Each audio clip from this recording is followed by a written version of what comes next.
Good afternoon, everyone. Russell Wright, Network Empire, and which webinar is this? Okay, This this is the is the. members only Network Empire monthly meeting. Yeah, my life is a constant stream of webinars. It's really good to see you guys. It is August 4th. Is it August? What year is it? 2015. And it is so good to see all of you. We have a lot of people on this webinar today. We invited our friends from a couple of different channels in, so it's going to be really, really full. If you can hear me, Sue Bell and Kevin Polly, who is you should hear laughing hysterically in the background from time to time, please please let me know that you have a one by giving a, what did I just say? By showing a Give one on us the a screen. one if you can hear us, Thank you, guys. thank you. Sorry, it's been a long morning. We do more before 5 a.m. than most people do all day. And if you can just type a naught if you can't hear us, that will just make us absolutely certain. Yes. Okay, Lima Charlie 5 by Dave Keys being a smartass. Hey Jazz, good to see you. I was kidding, Dave. I love you, man. Marvin, it's good to see you. Marvin, okay. Nobody has. Oh, uh, I didn't say it like that, David. Okay. Fran, good to see you. Peter, okay. We have lots of people coming in. Now today is the bring your. Here's what's going on. Traditionally, we have a bring your own website model. And Sue and I talked this weekend kind of re-evaluating how it is that we came up with that model. Since the context of improving your website takes a lot of time, we are going to continue with that model for one or two more times, but we're going to move more into some different kind of purposes for having these events. We've had requests from users to cover specific functionality in software. We have had users who want to talk specifically about the semantic web, and it's kind of rare to get Kevin. So when we can, when he is here, we need to, remember that. And he is on this I call today. was I was thinking we should put him on the hot seat for a few minutes because there's some moving and shaking that's about to occur in the semantic industry. I love Yes. And you have way too much glee in your voice right now, Sue. that's because I've had a second coffee. Oh, good. Thank God. It's just been one of those days. For those of you listening to this call, I'm not really sure I'm still trying to figure out when I go to bed at 2 in the morning, much to my girlfriend's dismay, and I get up at 6, she hasn't gone to bed yet, and then she's available all day. So I'm still actually trying to figure out when it actually is that she sleeps. So if anybody can answer that question, Sleep. What is that? there's a bonus in that answer for you, for anybody who can tell me. All right, just kidding. I was just going to say she spent too much time with Sue and she doesn't sleep. It's as simple as that. Fran said that she is a cyborg, that she is an artificial intelligence entity. That's entirely possible, Fran. Only those who are closest to me suspect that. I always suspected. Oh gosh. All right, let's see what the kind of questions we got. I want to stand corrected. Somebody asked in the, I think it's the breakthrough Skype room, was asking about spun content. I just want to clear the air on this. I stand corrected. You are correct. Sue did mention early on this morning that she does outsourcers do spin content using the last spinner. But I just also want to add a caveat to that. Guys, you got to make sure, as Kevin pointed out, that when you spin content, it takes a lot of time. And so don't think that spinning content is very automated if you're going to do it well. I've tried different methods using the PinVid method. We finally removed the spin feature from the PinVid course because the headlines that YouTube pulls out are just fine the way they are, more or less. And Andy Heaps, it's good to see you. And that was actually an interesting conversation. We could talk a little bit about that if you want to. Yeah, let's start with that a little bit so we can clear the air since I misstepped in that room. Patrick says it took me 3 hours to spin 400-word article. Yeah, I like Instant Article Factory because it's much faster and it's harder That's to make cheap, a mistake. actually. Can we employ him? Yeah, Patrick, you're hired, dude. You're hired. Yeah, so let's talk a little bit about this, Sue, before we put Kevin on the hot seat, and then we're going to get into the semantic web. Yes, so the thing that I used the spinner for was a directory, right? So I wanted like a 50 city directory, which meant I was going to have 50 pages, maybe more, that were going to be disgustingly similar in content. Mm-hmm. And this was about dumpsters, so it's just as dry content as you can possibly come by. And my outsourcing team was threatening to completely abandon me if I forced them to write 50 pages, 50 unique pages about dumpsters. So, so what we did was we created a really long article. I don't remember how many words it was, but it was Right. dang long. Yeah. Like, I'll say 4,000 words. Like it was dang long. So, and within that syntax, we substituted entire paragraphs, not long paragraphs, maybe 2, 3 sentences, but and then within we had some spinning within the sentences, but it was trial and error. I would say it took the better part of a week, so the better probably like 30 hours to put this document together and to test it. And we would run small tests, and we had an external file, and that was the thing that this was really cool for, was because in that external file we had all of the locations. What you can do with the best spinner that I haven't seen, there might be another spinner now that can do this, which was a couple years ago, but with the best spinner you can have an external file, and so each line in that file is going to be used to generate one page. So each line in the file was a different city that I wanted to target, and that would allow us to put in a paragraph that was unique only to that particular city. So, so we'd have the town, we'd have address, telephone number, whatever was unique to that particular page, and then 2 or 3 sentences. And so we did that, and we ran a bunch of sample files. It was probably took us another day to run samples and to get them mostly grammatically correct, right? So it wasn't small, but when you consider that it took, you know, maybe 5 days to set all that up versus how many days would it have taken to have written 50 unique articles, I thought it was a good deal, and it was definitely, from my outsourcer's perspective, it was more fun than sitting and writing more 50 articles about dumpsters. So, so that was what we did, and so the conversation inside the Skype group was, you know, how do you handle multiple locations where the content is going to be basically the same, and how do you make it as future-proof as possible Yeah. without, you know, so like if you're going into, my thing of it is if you're going into a new site and you don't know how profitable that site is going to be, you don't want to spend an exorbitant amount of money until you start to see the ROI. So right now, Google's pretty lenient about dupe content where you've just got the city swapped, but I don't know how much longer that's going to be. Obviously, there's a new update rolling out right now, but Yeah. I have yet to really be able to determine You've been what it is they're targeting. you've been putting out a flag or warning to that for a few months, that because there's a lot of people, and not to mention any specific plugins or products, that just provide the, you know, same type of content on the local, you know, and some of them are Yeah, working quite well, like people, and some of you know the product I'm talking about. absolutely. It's It created by, works right. yeah, It works right thousands now. of Yeah. pages. It doesn't matter. The content's virtually the same, Yep. and that's been like that. Actually, I remember Jerry West talking to me about that in like 2007. We were doing that since then. Yeah. But that's not, we're feeling the pressure of that going away. The prediction is from our team that, you know, we're probably less than a couple of years on that stuff remaining like that. I know Matt Cutts has been talking about targeting that for a couple of Oh years now. yeah. And So, when they mention it, you just know, like, that better not be your income stream, you know. or if it is, like if it turns into your income stream, then you want to put into place a plan to make that content the next Yeah. step better. To evacuate, not evacuate, but, you know, nourish the content. Yeah. Okay. Kevin, what is Yes. what's going on in your very intelligent, strange, and fringe brain in the world of semantic updates? What's on your mind? Like what are you obsessing over with all this? What's going on in the semantic world? Okay, so the semantic world is, as pretty much everyone on the call is aware, starting to have a real effect on the SERPs in all of the major search engines. Hmm. Um,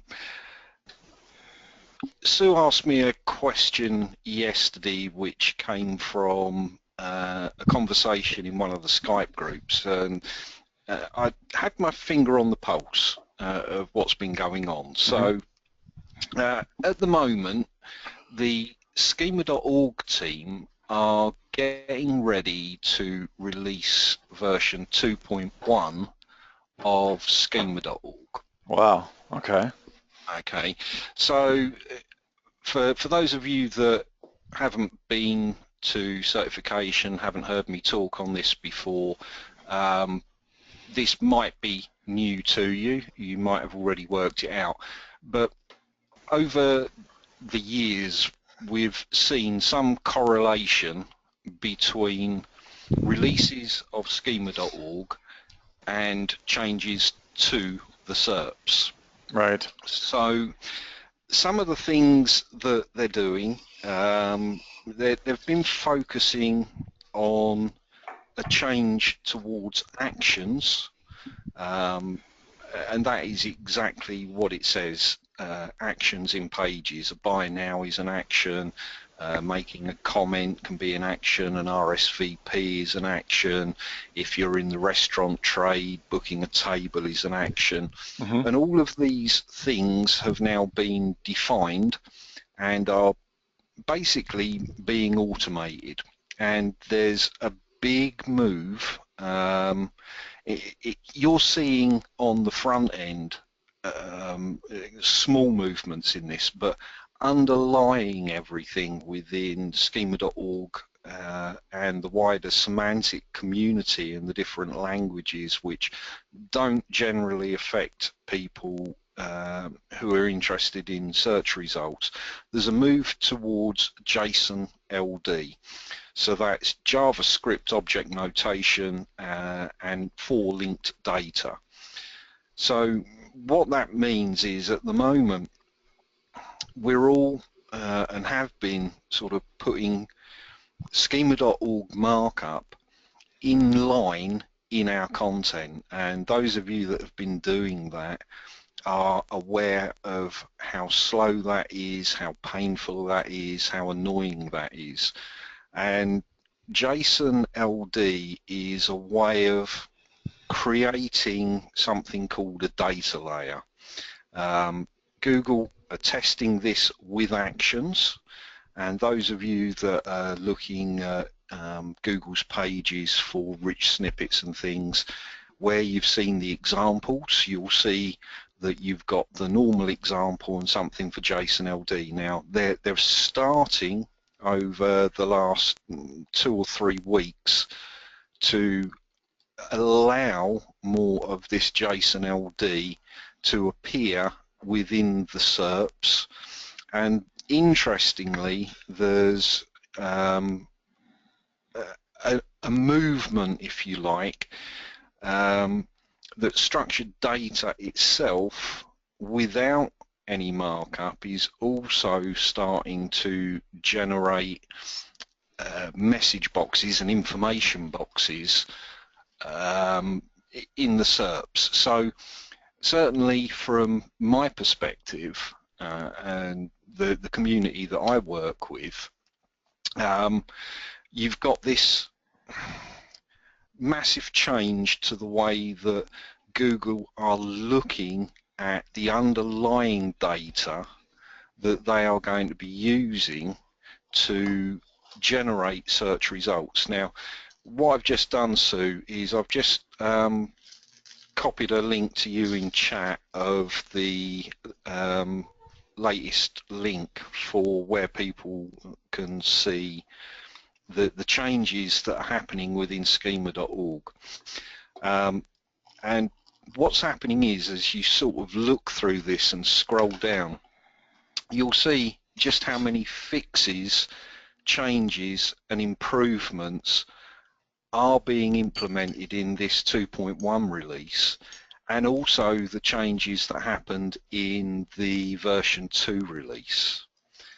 And when you look through this, you'll see that this whole schema.org and data is being used to help webmasters define what is important on a page, which in turn will help the search engines provide better information to their customers, who are your potential customers. So, you know, we're keeping an eye on this, I'm keeping an eye on this, we'll be making changes as things change. different industries are getting picked out for special treatment. So if you're in the entertainment industry running events, props to you, Google loves you. If you're in the restaurant business, Google is using structured data for you as well. And if you happen to own an airline company, you've been benefiting from that for quite some time. So it's the major industry verticals that are seeing the real benefits currently. And as a result of the last 6 months implementation and tracking that Google have done, they've started rolling out JSON LD. You will, if you haven't already started seeing it, different search box results. You know, we saw something that took us all by surprise. Can we show the restaurant one, Sue, or is that still classified? Sue? Ooh, that's a good one. I have the exact keyword if you want it. Oh, I'm muted. I'm Can we show the restaurant one now since that's from last year? Or is that still classified? You know, I kind of think that maybe those SERPs got changed. No, they didn't. Go to go to Wildflower Bread Company Classified. menu. Jimmy! You were too late to be able to make that call. I just haven't said anything. Oh, you haven't? Okay. That's all right. There's new stuff coming, guys, so we can go ahead and release some of this. Wildflower Bread Company menu. I think it was Wildflower Bread menu. It's that's no longer showing the JSON LD, which I found very interesting, Kevin. If you put the company menu, then it does, which means I want to ask you about that later, actually. Something was deprecated there, and I'm curious what it was that a longer tail now shows, but they lost their mid tail for that menu. I think that could be as a result of the testing that goes on, because some of the other terms that I've been keeping an eye on that were mentioned in the communities that I hang around in, they've all been changing on a regular basis, as well as the improvements have been coming out. But what you can see here on the screen, folks, is a very specific type of search box, an information-based box, that when you are in a position, now part of this is localized, so by that you'd need to be, I think, and I'm happy, you know, to be proved wrong here, but I think you do need to be in the US, and you probably need to be somewhere close to a Wildflower Bread Company location for this particular box to come up. And it just shows you how you can dominate the front page, or the whole page in this case, of the search results pages for, you know, your product when you get your markup right. You know, this company done really, really well with their markup. We did look at it. We're not going to explain why here that this happens, but, you know, suffice to say, if you want to start dominating the search results for your products, and that's important that you have products, okay, then you really do need to start looking at your markup, taking notice of what Google is saying, and in particular, just coming back to the conversation that was in the Skype room, if you want these rich snippets and enhanced listings, Google has different requirements for you that you need to follow. So for example, if you have an article and you want a rich snippet, and that's a very important codicil here, okay, the requirement does not exist within schema.org, that it is specific to Google and only for rich snippets, that if you have an article, they now require you to have your headline marked up, an image, and a date published, but that is specific to Google. The other search engines do not have that requirement, and I checked today and it's not a requirement of schema.org. So my thing that, you know, I've said to everyone is the web is bigger than Google. Google is a customer of the web, Huh? and semantic architecture, you know, Google has to follow the same rules of the web as everyone else. Within their search engines, they can bend those rules to suit themselves, but Google are just a customer of the web, a big customer nonetheless, and they make their own requirements. Bear in mind that there are other search engines out there, and there are other mobile apps that are coming out that are using this schema.org markup to produce and provide much niche, if that's a word. It's not, but that's okay. We make up our own words every day. So you'll have an app, and let's sort of buy the domain name now, nisha.com. Love it. I'm grabbing it. I'm grabbing it. Excellent. So, you know, where you're on the road, you've got your mobile or whatever in the palm of your hand, you're going to get apps that are going to give you much better quality information, because these companies are slurping up all of the markup that people are putting on their web pages as well. When you put markup on a page, it's not just for Google, it's for the future as well. And obviously, I am an evangelist of the semantic web. Clearly. You know. And that's why we love you, Kevin. I think it's meant to be manipulated. Oh, today is going to be a very interesting conversation. So let me set the frame. Kevin, can I ask you a couple of questions? You can. Okay, because we haven't talked in a while on this, and we just got so busy with everything. Okay, we have a few questions that have whizzed by, and remember, we have people that have not even ever been introduced to this. So let me frame the question. Like, take Wildflower Bread Company, right? Yep. We have people saying they can see this in Canada, and then one person asked, okay, is this some kind of courtesy that Google extends, you know, to the brands only? But give me an example. What happens? What is the webmaster doing on the other side of the mirror here when he builds the Wildflower Bread Company's corporate site? How does he have to engage in JSON-LD? Is he uploading some kind of magical code that, you know, automatically gets him a little mini website, which is really what this is, the top of the search engine? It's like, how is he accomplishing this? What he's doing is he's following best web design practice based around standard, you know, sort of HTML web design, and mingling it with semantic markup. This is all about structured data, having good structure, good planning. So let me rephrase the question. So the person who built this, obviously, I'm trying to remember what you said, he obviously knows something about semantic markup or structured data when he's designing. Okay. Yep. Now, so how would the average user, and besides coming to certification and spending 20 hours with you, or going to the semanticwebtraining.com course where you continue to review all this stuff over long periods of time? Amazing course, by the way, if you guys aren't familiar with one of our cert level advanced trainings, it's semanticwebtraining.com. This is all in there. It's all in there. I mean, at least a lot of this is in there, and we're adding more stuff with version 2 coming out. So how would somebody, you know, we've talked about this, there's a lot of guys who are not part of our search stuff. How does somebody learn how to start applying these? What do you recommend as a first step for people to start getting their head around this if they're intermediate or just new to semantic? If they're intermediate,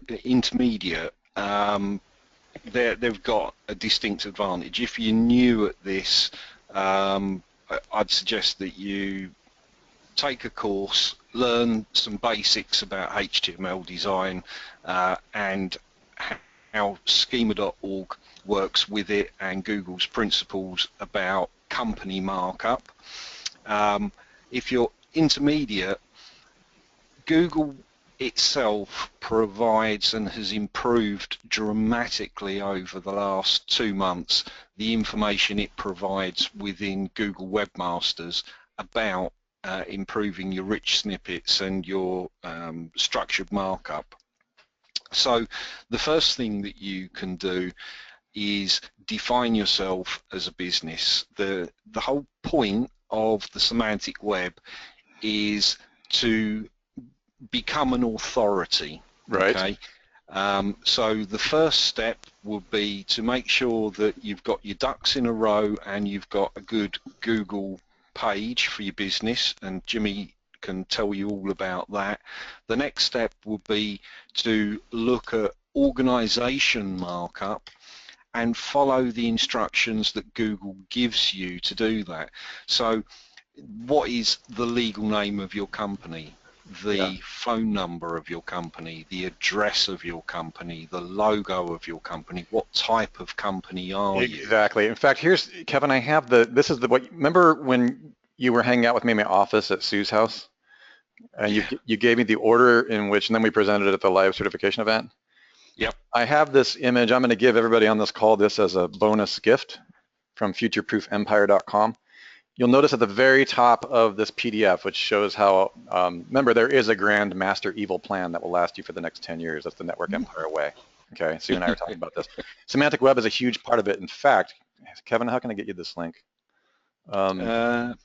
If you put it into organizers and panelists, I'll get that. Organizers and panelists. I have to learn how to use a computer. Hang on a second. There's a little drop down to everyone. Because I'm only a panelist tonight, you see. Why are you only a panelist? Well, I came in on a different link. Okay. Actually, I'm going to snag the I've only just realized. I'm going to steal the power from you. Hang on a second. I want to show you, and then I'll hand it right back to you, okay? I'll hand it right back to Kevin. But this is really huge because this is something that Kevin taught me. It's been super important for my business. Okay, and we'll let Jimmy tell you how to game it all later. No, just kidding. I did not just say that. I did not just say that. If you guys want to hear, if you guys want to hear the most, if you want to hear, share his info. if you guys want to hear the most incredible argument and fun conversations or arguments ever, come to a certification event and listen to Jimmy and Kevin have conversations about the future of semantic web versus gamified web. It's really fun. I mean, really fun. Here's when we made this is a certification only from 2014 document that I just gave you guys. I can't actually believe you're giving the people this, but I'm sorry. Well, Sue inspired me this morning. We talked about, how much material we have and we're always moving on. It's like there's, this actually also shows how our products and services all fit in that. So I have a selfish agenda as well. So I get something out of it. But the interesting thing is that the first conversation I had with Kevin, if you're thinking in terms of the semantic web, how it's supposed to be used, Jimmy, is that the U is, I'm just teasing Jimmy. First, you need to deal with the semantic, the semantization of yourself. So it's you, your business, your brand, and your products. Is this still going to hold with the changes, Kevin? Yeah, sort of when we put that together, I think because you're giving this away, this really does deserve a much an explanation. Let's look at this logically, folks. Everything that you do in your business, your website, your products, your customers, it all begins with you, okay? So you start at the beginning. The web, when you buy something, do you just buy because it looks good, or do you do a bit of background research about the people behind it? Right. And when it comes to when it comes to authority, Google is looking to ultimately find out who is behind this website, this product, this business. So you are the first person that needs to have markup. And if you look at the way Facebook do it, okay, you can create your Facebook profile for you as an individual, and only when you've done that do they allow you to create a page for your product or business. Yes. Okay, so we've started with you, we've marked you up, we've marked up who you are. You can go as deep as you want or as shallow as you want. You can tell the world who your wife is, your kids are, your loves, your likes, whatever. My sort of word of warning here is that remember, what you put on the web stays on the web. It doesn't matter if you've sort of said something and you think you've taken it away, a screenshot or whatever, once it's there, it's there. Now you would then have an idea for a product, and before you create the product in a real world scenario, you would need a way of selling that. So your business is a legal entity that you are a part of. Now that can be as a self-employed person, a partnership, a limited company, a corporation, you know, sort of. So the next step after you is to define your business, and that's where schema.org comes in, about organization and all of its different subtypes. Now, only once you've created a business would you have a brand. Okay, so even if you forget about creating a company, you are still self-employed, and then you create the brand. So what you can do is you can create the link semantically that you own the brand, or you are the owner of the company and the company owns the brand, and then you move into your products. So you can see this logical progression going through each step. You build on the step before. It starts with you mark up your business, you define your brand, and then you create your products. Now, one of the things that you've got here that we've spoke about at CERT is you don't necessarily need to have a brand. Your business can create and sell products.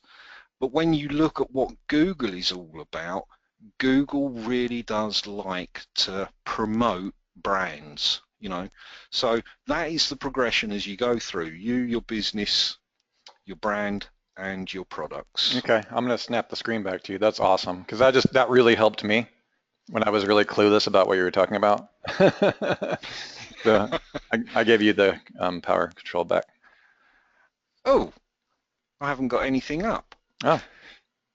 I think Sue I had actually it had that before.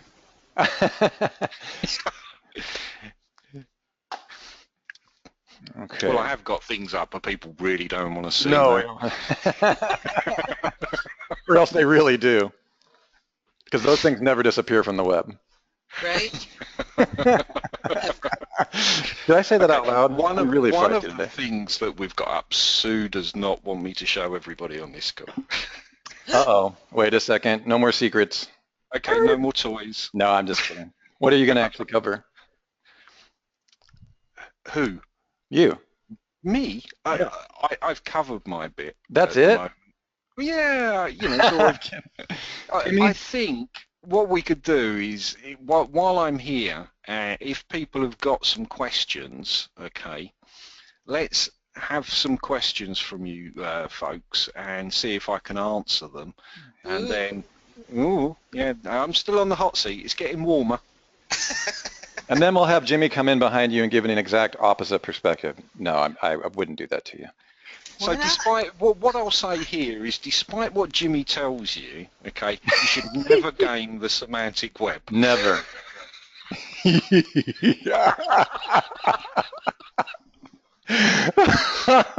This is hilarious. I can't believe we're live. How do they know that the you is the real you? Oh, God. You guys, just so you know, this is a rare moment in Network Empire where we have both of them on a call. You guys get to hear what's really happening. I love it. And Kevin is adamant about that. And, you know, it's fun for me because I understand both perspectives incredibly well. The deeper I've got into the semantic web. For example, one day Kevin spent almost 4 hours with me trying to help me understand how to properly get my identity into the database, right? And as you started to build those things, there's a lot of things, there's a lot of facts that you have to connect to really, you know, make it that way. And so you're kind of building And the next day, Jimmy hijacked. Then the next day I come back and he's at. I can see Kevin. I mean, I totally get and see Kevin's perspective. I mean, in a perfect world, we would have, you know, a system that couldn't be manipulated. But I certainly don't want to leave it to Google either to dictate, Right. you know, what they consider as manipulation or not, you know. And what I'll say here is, you know, sort of that admission that Jimmy can see my perspective, I feel that it's only right that I let everybody know that Jimmy gave me his perspective, and deep down he's just testing Google to help them because if he ever does find a really big bug, you will tell them that that bug's there, won't you, Jimmy? Of course, he will report directly to Yes, the of open course. source, unpaid semantic web team. He'll go right to them and not make a dime, and he won't tell them anything. No, but you know, it's only because you've got people like me and people like Jimmy that you folks get the best information. My whole thing has been, don't bend the semantic web. Don't try to break it. You're right. And to Jimmy's credit, he hasn't actually tried to break it. He's tried to bend it in half and manipulate it to his way of thinking, but he hasn't tried to break it. And all I'll say is that if you happen to get it wrong, and I've said this from day one, the semantic web at certain levels is a one strike and you're out. That's it. Okay? He will chop the head off the snake, and that is confirmed, by the way. Yeah. You've already had So, it. You know some people that had that happen, right? Yeah. yeah. This is quickly becoming a celebrity. So I've got another idea. Celebrity death match, monthly, Tuesday. Yep. This is where we do a face-off. I actually like this. This is very conflict creates entertainment. That's real engagement, right? No. One of the things I want, what's really cool, you guys, this is really a loaded call. I'm really excited. What's really cool is that when we sit together as a team in our skunk works behind closed doors, I mean, the amazing thing that makes Network Empire a profoundly powerful team of technologists, developers, and, well, hackers is, and then of course on the side of security expertise, there's, we have all of that in-house, and so the perspective is second to none.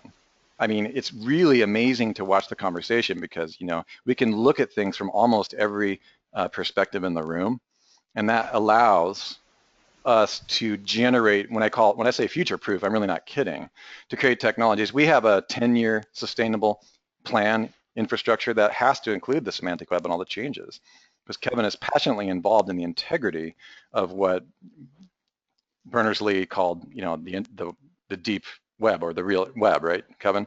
So that's really the integrity, free information that's not only manipulated by corporate interests, this rather libertarian view of information where everybody helps everybody. That's kind of quasi-neo-socialist perspective of global worldview, which is actually the original profound free distribution of information around the web.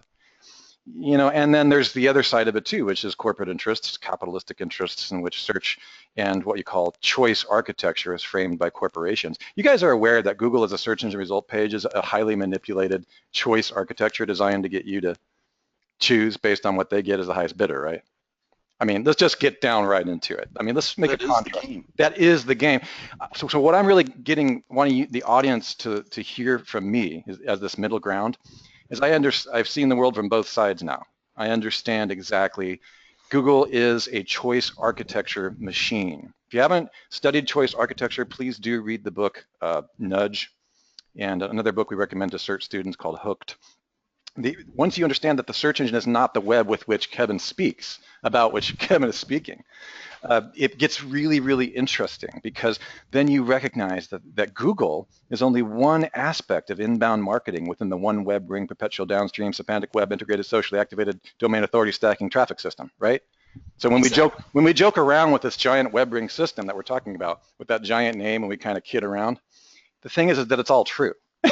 The outer ring, the semantic web, is acting like a gravity that's pulling this technology forward. And Google is this constant test for symmetry, this constant, the constant breaking of Google is constantly reinforcing the semantic web's strengths, because Google is actually deeply involved in manipulating, or not manipulating, sorry, Kevin, supporting, unquote, what's happening within the semantic web. And I just think it's fascinating, because what we're going to see is this dynamic tension between, quote, the real web, as Kevin calls it, and Google. And if you can understand both sides of that, you can position yourself, your company, like Kevin just showed you, your company, your brand, first your person, right? Your products, your company, your brand, in a way that nobody else can really do that. So I would urge you to listen to more of what Kevin has to say in the Semantic Web training course. And if you have a chance to attend one of our certification events for that, it is really, really cool. Jazz, have you actually put your mead as a product in the semantic web yet? Jimmy? John asks a good question What's there, that one? Go ahead. Russ. How is what you've just said different from news media or anything else? You should answer that, Kevin. That's a good one. News media, the BBC website was the first news organisation to build a semantically structured website. And while you've got schema.org, I think it's worth letting everybody know here that schema.org is for web pages and businesses. There are other semantic languages, if you like, for specific industry verticals and things like that. And the whole concept of, you know, our web ring system is to enable you to be your own broadcast system. So when you get this right and you've started with you and you're marked up and you broadcast about you and the business that you're creating and the business is marked up, we've got reasonable evidence to assume that one semantically marked up site, correctly marked up, talking to or pushing, promoting, whatever word you want to sort of use, another semantically marked up site, there is a benefit to that, because the web is all about facts. Okay, the semantic web is all about facts, and facts speak for themselves. So what you've got is you've had Web 2, which is all of the social media, and now you've got Web 3, Web 3.5, if you like, at the moment, where you've got all of these facts that have been extracted from all this massive rubbish that sits on servers and things like that. And now you're moving into this realm where you can create websites where you can contact the semantic web, okay, pull facts from it and put them into your website. You, in some respects, can do what Google does. You can create your own information boxes by pulling facts from other sources. So those of you that want to delve a little bit deeper, look for, do some research on open data. And that is exactly what it says. It's data that is open for you to use, okay? The US government, the UK government, they are really big on publishing data in an open format that you can use. So you might find in your local market, you know, sort of useful data about I don't know, sort of the cleanliness of the streets or something else, and you can use semantic technologies to suck this open data in, reconstruct it on your pages to add value to your websites. Okay, so there's lots of open data out there. It's, you know, one of the prerequisites from Sir Tim Berners-Lee was his 5-star data. Is it in a format that can be used? Okay, so you get a CSV, for example, that could be an open data format.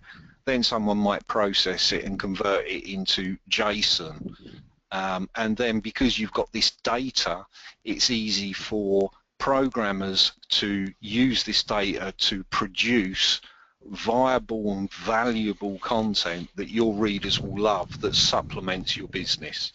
So that's how the bigger picture all fits into things. Fantastic. And just a reminder that, you know, when you look at the big picture that our company is moving towards, you know that, for instance, we have certification level 3, week 3, starting tomorrow.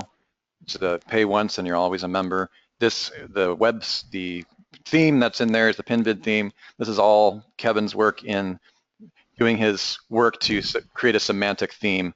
So we are actually incorporating these types of things in everything that we do, everywhere that we can, as this moves forward. So your automatic PinVid sites are, for the most part, much more semantically integrated than other themes out there, a significant amount of themes out there, and this type of thing. So just wanted to make you guys aware of that we are incorporating this into as many of our products and scenarios as we can. So there are ways to automate semantic stuff? You know, Kevin, am I saying that right? Yeah, absolutely. There's general ways that you can autoplay. It's As long, the whole. Go ahead. What I was going to say was, yeah, the language of the semantic web, when, you know, if you've got a developer in your pocket, you're looking for Sparkle as a language. Right. Most of you will be familiar with PHP and MySQL. Sparkle is the query language for the semantic web. Then because you've got JSON LD, you know, you're just looking at JSON objects, bringing them in, formatting them, putting them on your page. A good friendly developer is going to be an absolute bonus to you as you go forward. And as you said, Yeah. you know, the Pinvid themes that we've got, you know, they are marked up, they're good, they do give you a bonus. It's interesting from a perspective of the research that's out there. The last big study that was done showed that less than 6% of all websites had got markup on them. But of those 6%, they accounted for 70% of the front page listings, and those sites that had semantic markup on them, schema.org markup, they were getting a 3-place rise in the SERPs compared to sites that didn't have it. So yes, we have there's that real evidence out there. Yeah. And Kevin, are you still recommending that new structured data testing tool that Google changed 4 months ago, or? Yeah, you know, sort of the old structured data testing tool. I'll drop it here for everybody listening. It reverts to the new structured data testing tool. I would expect, based on previous history, that when schema.org released the latest version of schema.org that we covered earlier, the structured data testing tool will probably throw up anomalies for 2 or 3 days. Yeah. You know, don't worry about it. This is, you know, sort of the tool that Google use, so you'd put a URL in there or your own markup if you're doing it inline, or JSON LD, and then when you press validate, it will tell you, is it actually well structured or not. Understand. Fantastic. And I've left that for everybody listening to this. Kevin, I want to thank you so much for just getting involved with this. We didn't expect to grill you so much, but I think it's really, really important. And you guys, this is the kind of stuff, cert level, advanced trainings, we get way, way deep in step-by-steps and all this. Thank you so much, Kevin. I appreciate it. You're welcome. Thank you. Thank you. Good night. No. And now for something completely different. Jimmy. Completely. No. Yeah, thanks, Kevin. I really appreciate it. Yeah. Hey, we've got, Google is doing something awful. Yeah, what is that, Sue? And it's supposedly called a slow rollout. Yeah. But from the number of sites that I've gotten hit, I've heard through the grapevine I've gotten hit, I can't imagine what's slow about this rollout. Yeah. So I was just curious if Jimmy had any insight on that. They're slow to react, but it's not slow to happen. They just stare at their screen for 3 days and they scream. Gone. Well, what are people reporting that are, like, their site's just going down, or what are they reporting? Yeah. So either a moderate or a substantial loss in rankings and traffic, obviously. I mean, there was the Panda. That's what I'm talking about. Rolling out over time. So. Yeah. That's what I'm talking about. It doesn't sound like it was much over time. I personally haven't had anything hit by it. Well, I haven't either, but so there's lots of stuff. I don't know. Okay, fine.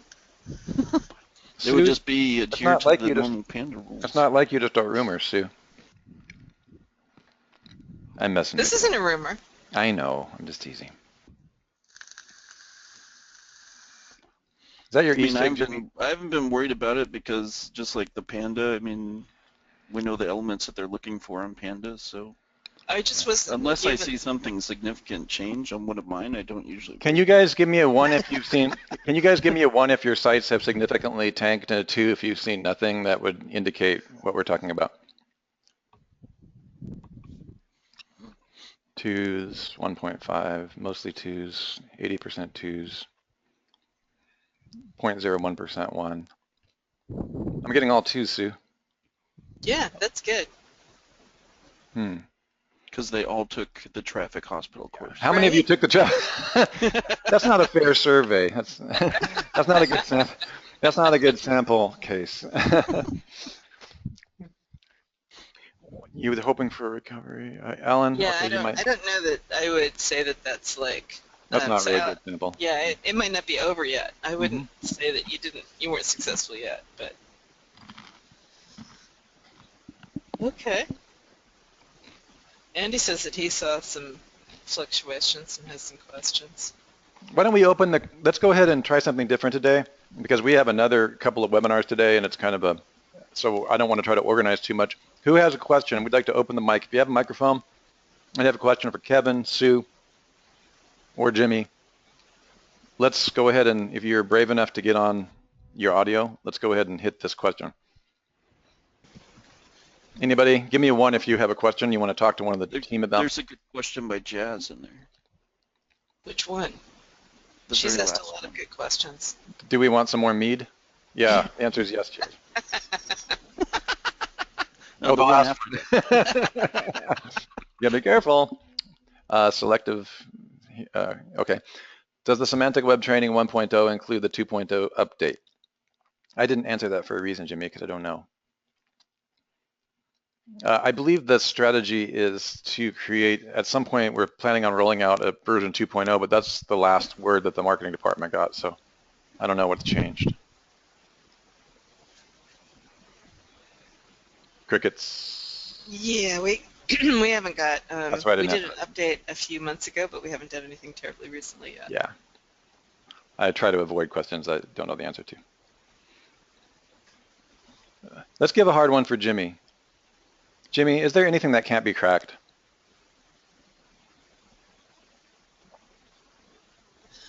Crickets. That would I depend think on there's how much anything that caffeine he's can't had. be correct.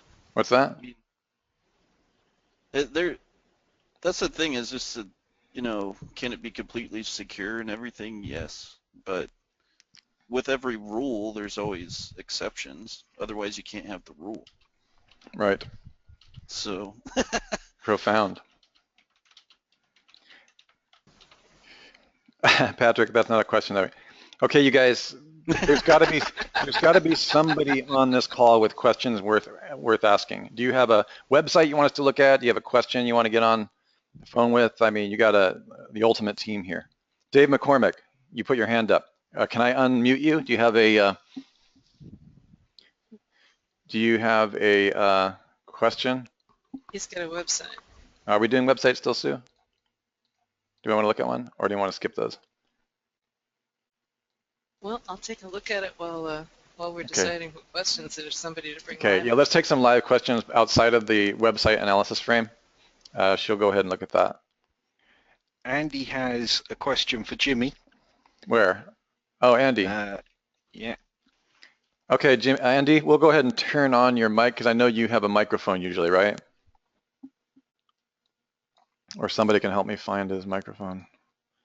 He's always at the top because he should be. Because he starts with an A. See? Andy, I did learn some things. Okay. Can you hear me? You're live, Andy. Yes. Yeah, hi. How are you?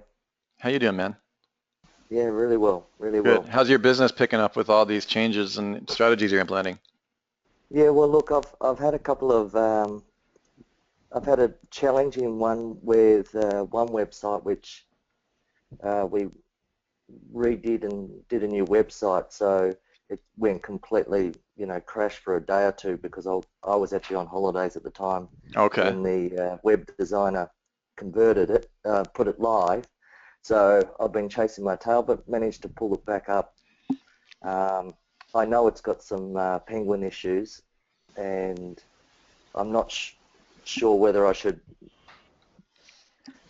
tackle those right now or let it settle before doing those. Gotcha. That was one thing, because I didn't want to sort of make too many radical changes. Most of the keywords it's going for, it ranks usually in the teens. It doesn't rank in the top 10, and I know that's a penguin issue. But look, I've got the question I was going to ask was for Jimmy. Ask Jimmy, it. I did the traffic hospital course last month or so, and I have a new client, and I've been putting together a proposal for them, and they've accepted that, which was to do an assessment to start with on the site and look at, you know, whether there's any toxic links. So the last 2 days I've been going back over the webinars, and I've taken up the link research tools program. And in your webinar, you do a list of the backlink profiles on link research tools, and then you go into webmaster tools and get the backlinks from that, and you use those ones as the ones that you would use for disavow. And I couldn't understand why you do the other ones, because if you're just taking the webmaster tool ones, I didn't understand when I was looking back at the webinar. Well, when so for me, it depends on, well, it depends. So for me, what it depends on, so there's 3 different routes that I go. So the first thing is, you know, if you're dealing, let's say this is a different situation and you're getting like negative SEO'd. So you notice that you have a massive influx of links all of a sudden. So in that scenario, I would take all of those links and just submit it in the disavow, but you wouldn't force the recrawl. So, and I don't care if it's in Webmaster Tools or not, we're just going to handle like the pure spam that's done up front. The reason we don't force the indexing on it is because that would cause link velocity to start happening.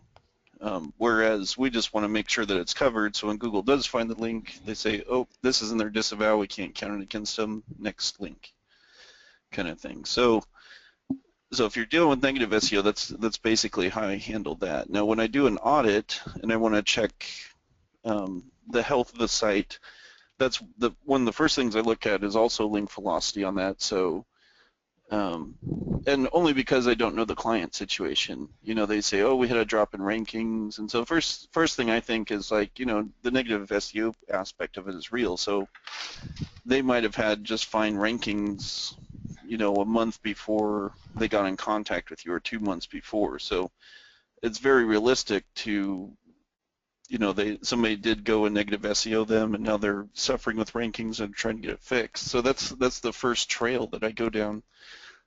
Go into Majestic and see, is there a link spike? If there's a link spike, then we probably just have to do that disavow for when that link spike happened.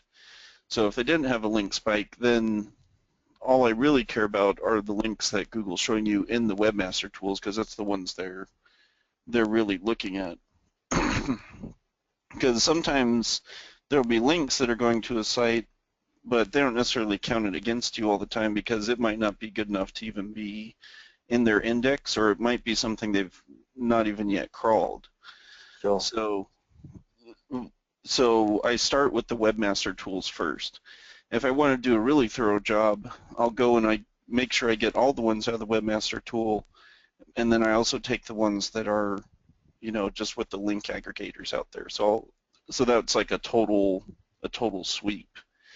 So, and you know, that requires more work. So depending on like how you price your point with your clients, you know, one out of Webmaster Tools will take not that long compared to if you're trying to do a complete look. You know, it might take a half hour from beginning to end to just look at the whole thing. But so if you were does doing that kind of answer the question a little bit, or? Yeah, it does. Thank you. So if you were doing like just a general, like I am with this client, he does already rank #1 for one very big term in real estate. But I suggested to him, look, why don't we look at, I'll do this assessment of your site on duplicate content, so I've gone through and given them assessment on that.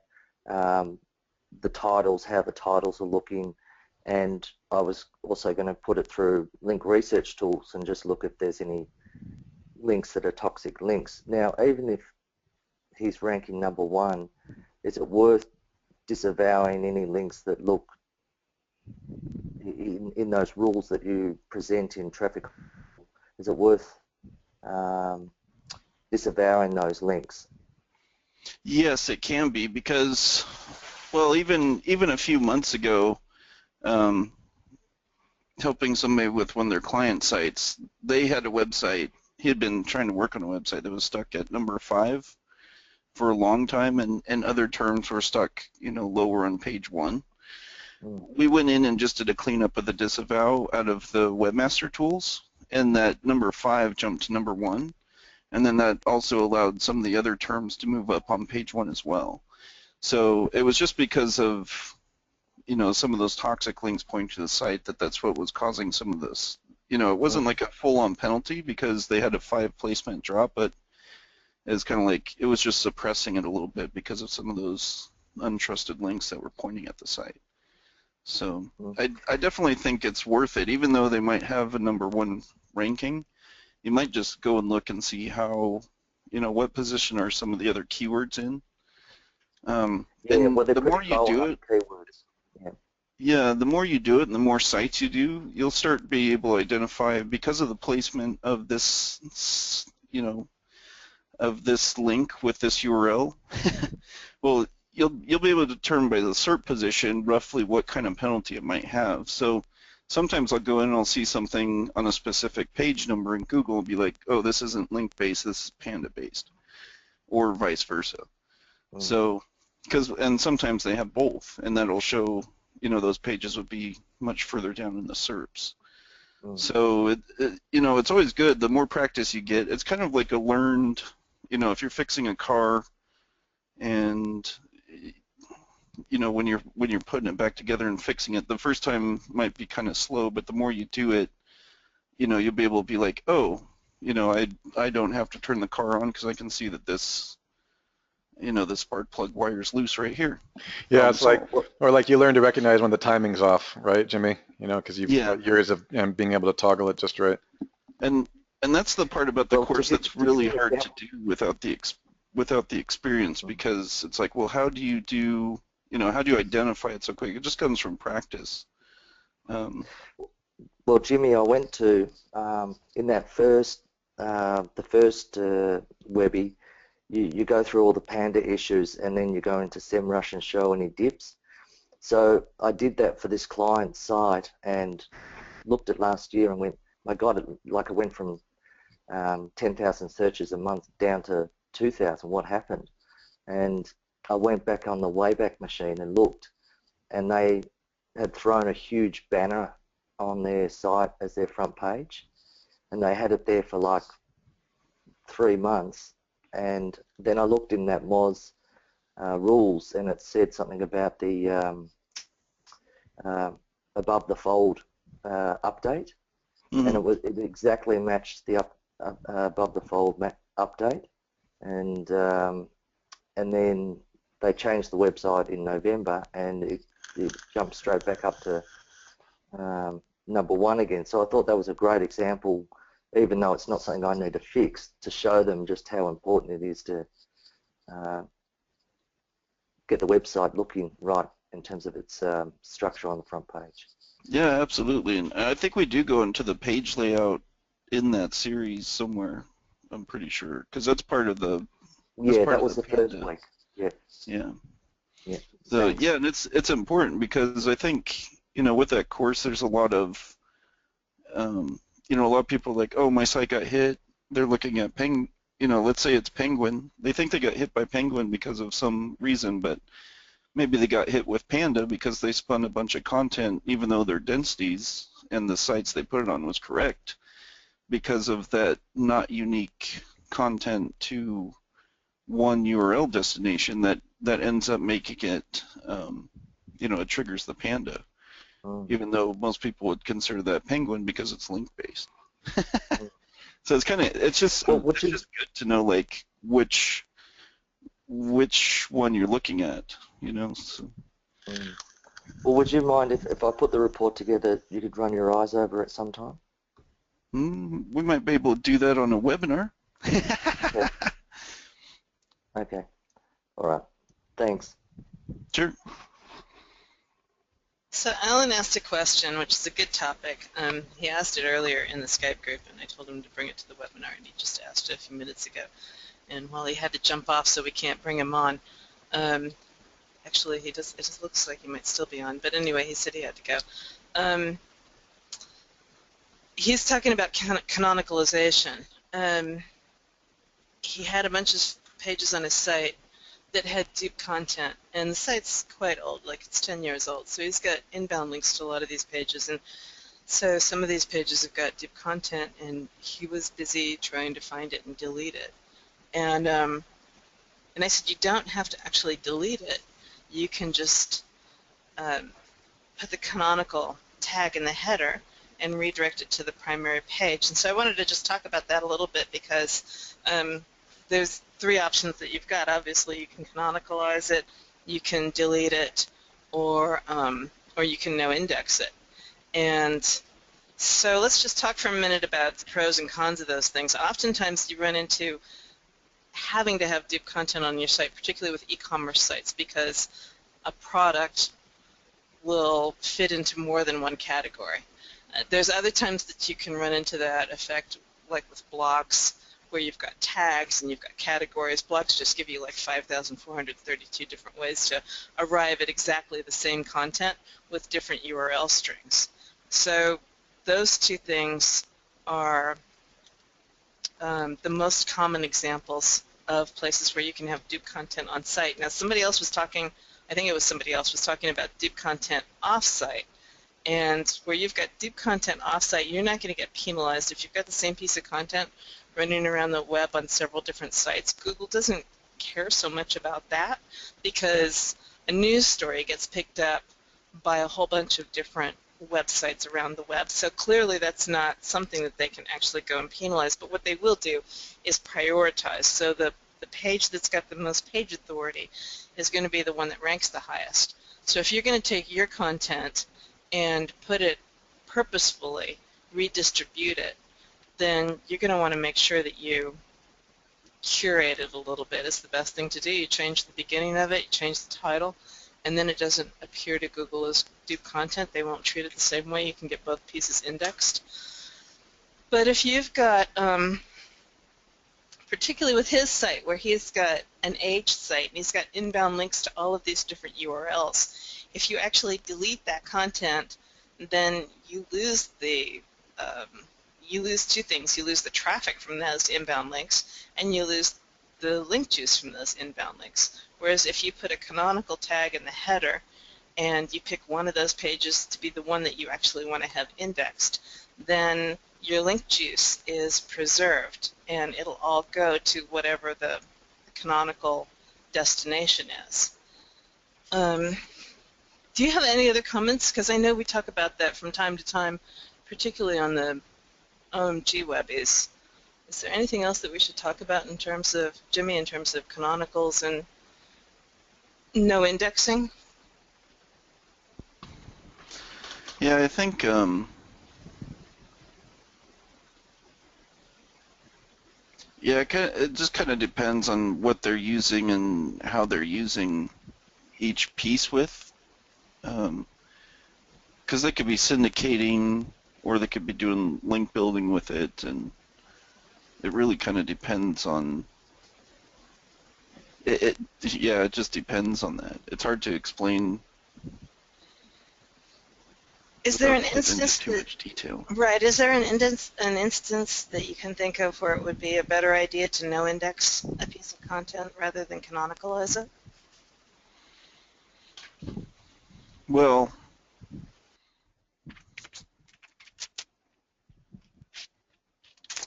certainly I think I would prefer using canonical if I'm using syndication type stuff. If I was going, if you know, for me personally, anytime I have a situation where it's two content in two different areas, I always rewrite one or the other, because unless it's for syndication purposes, only because I don't want to have to go back to that domain and worry about, oh, I had a canonical on that domain, and then I put it over here, and now I've changed it here, changed it there. Like, I always just put up the separate pieces, because that way I don't have to worry about it in the first Right. place. Right. It's more work, but it just takes one less thing off my head. Right. Yeah, I can appreciate that. And I think too, just a second. I think too the advantage of using canonical on-site, either with blogs or with the e-commerce sites, is it actually gives you different URL strings that you can use to send your inbound links to, and so that I would consider to be the tip of the day. At least my tip of the day.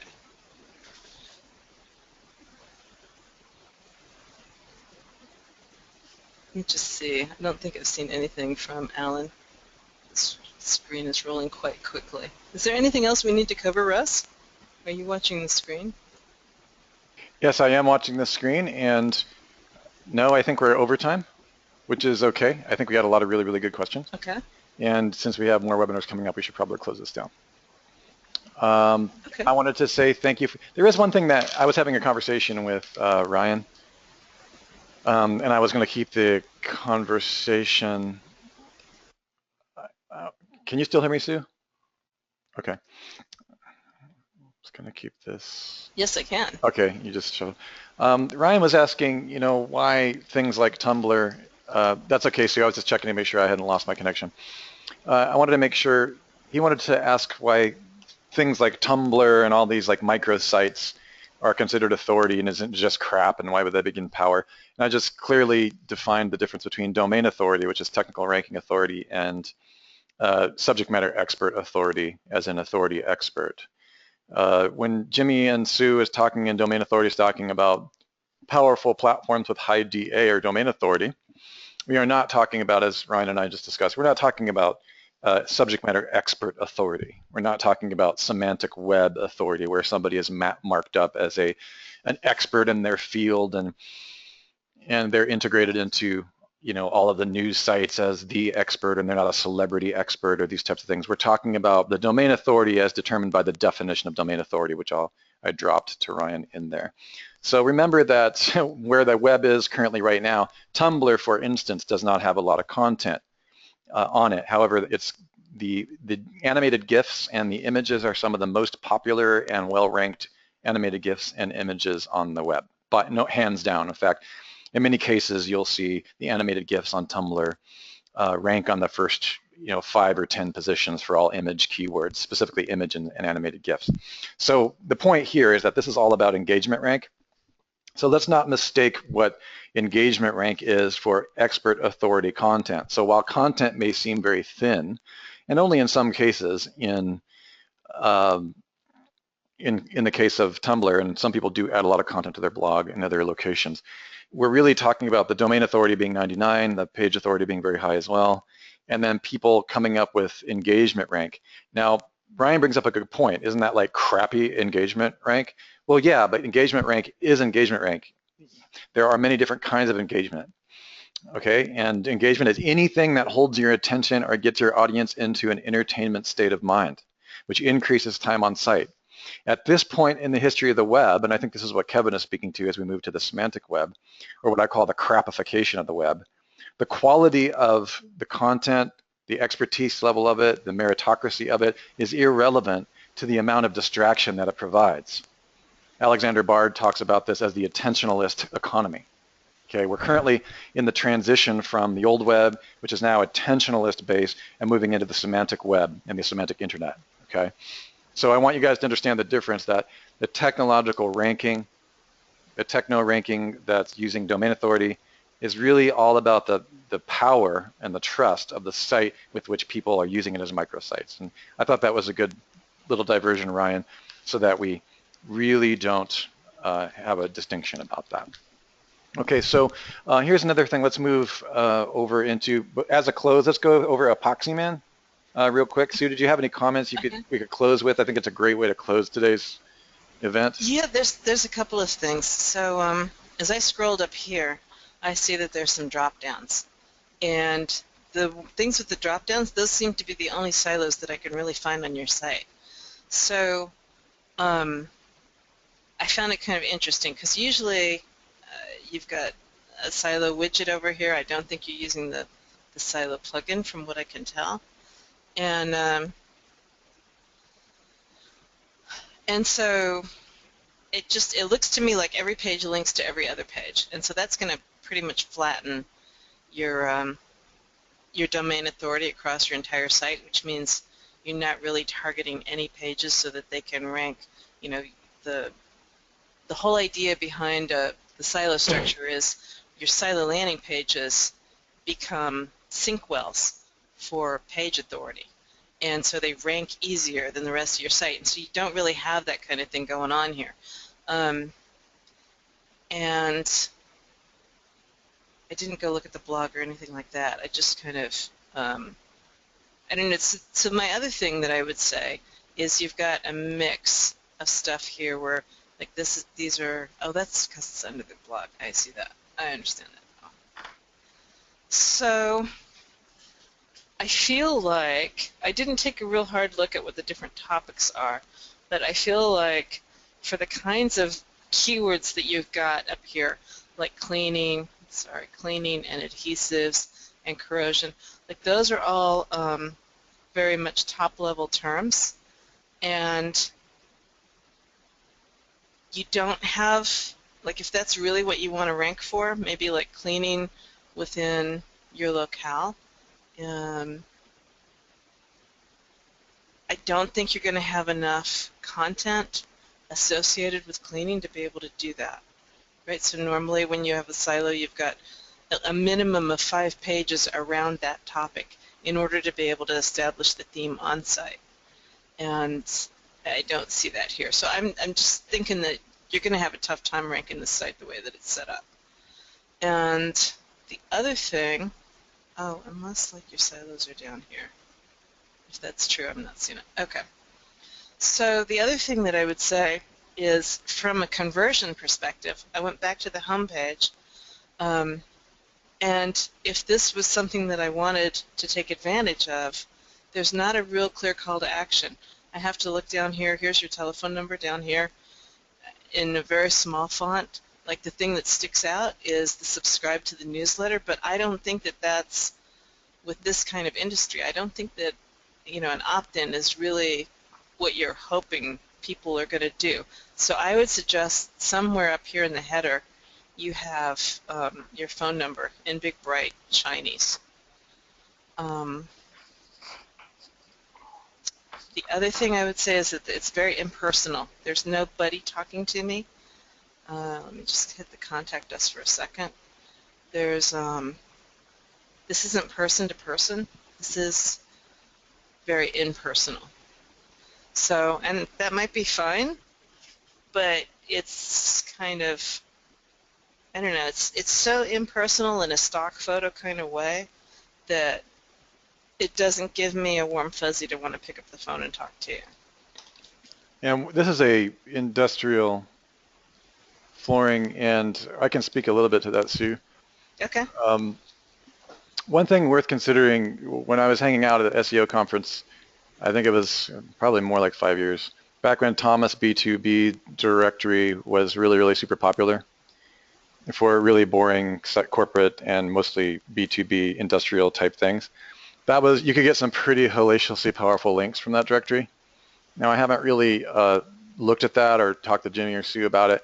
One thing you might want to consider looking into is the B2B perspective for those types of directories. There's other things besides thomasnet.com that you might want to, I realize that one of the things that we talked about that still applies now is back in the day when that was the main way to take things like this and go to the Thomas B2B directory. That was a time when buyers who were buying stuff like that mostly had their own network and their suppliers. And so one thing to keep in mind, because we weren't here, we don't really know exactly what your relationship is with this client or whatever, how their buyers work and so on and so forth. Back in the day, not a lot of direct industrial purchasing was happening on sites like this. They had back-end networks, or intranets, if you will, where the buyers would purchase from distributors and the rest. So I don't know what your case is, but one of the things you might want to start looking into is, possibly looking at more B2B industrial manufacturing directories and these types of things. It may not, but it may be something you want to look into. I know that Thomas B2B has made a lot of changes and the company changed hands, but people were getting massive rankings from that interaction. So that's something we might want to check into in terms of SEO. Cool. Yeah. Yeah, and for the personal side of things, like it was the same with in the industrial stuff. Nobody really cared because their buyers they don't really want to talk to anybody. It was like they needed a write-off on their tax return, so they built these ugly sites. And but now you'll see a lot of. I think the atmosphere has changed quite a bit, where you do have buyers like moving into using Google as a default search, and you've got different things going on. It really depends on the business model of the organization. Just wanted to point that out. Definitely. Good point. Okay, guys, folks, we're going to wrap it up. This has been a pretty huge webinar for us. I'm really glad that I had a lot of fun. I want to actually specifically thank Kevin, who we put on the spot unexpectedly. Thanks so much, Kevin, for jumping on. We really adore you and love having you on this thing. This is so cool. And Jimmy, you're feeling better today, right? Okay, he must have taken off. So Jimmy was recovering from being a little bit under the weather. So I'm glad he's back on his feet because we have a lot of webinars and different things today. Sue also has been nonstop. I really want to express my gratitude to my entire team. Above and beyond the Call of Duty doesn't even come close to these maniacs. So that's what I just wanted to say to you guys. And we will catch you the first Tuesday of every month. We're going to do this again. And you never know exactly what you're going to hear on these calls. We might have another celebrity death match. No, we just like to have fun, you guys. And part of having fun is turning around the data cube and looking at everything as it is. By the way, you should all sign up for the automaticvideotraffic.com course with the Semantic web theme and the all-new Video Kraken Unlimited plugin that couples and works directly with the simple plugin. Week 3 starts tomorrow. Any of you who are not certified for level 3 automatic traffic generation and semantic web integration should sign up for that course. Once a member, always a member.